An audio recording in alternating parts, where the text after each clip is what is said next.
Hello all. So today's MCQ is a patient with outside delivery came to the emergency room with something coming out per vaginum. On PV examination, the placenta was attached to the mass. The patient was semi-conscious, her pulse was feeble and she was hypovolumic with cold peripheries. She was diagnosed with uterine inversion with placenta attached. What is the management of this patient? A. Remove the placenta and reposition of uterus. B. Reposition of uterus without removing the placenta. C. Shift patient to OT and insert uterus back. D. Separate the placenta first. So see, now in this case she is a diagnosed case of acute prepuceral inversion and she is also in shock, right?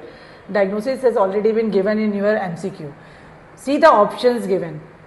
First is remove the placenta and reposit the uterus. If you remove the placenta first and then you will do the reposition, that will lead to further hemorrhage and she is already in shock. That's why this option is excluded, right?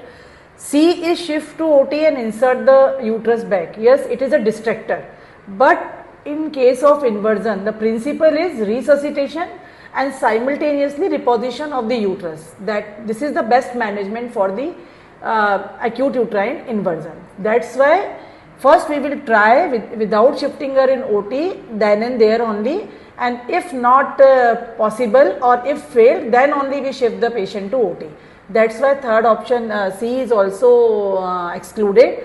Then separate the placenta first, D. Now if you try to separate the placenta first, again it will lead to the hemorrhage. So answer here is B, that is reposit the uterus without removing the placenta, because if you try to remove the placenta first, then it may further lead to hemorrhage and it will further precipitate the shock.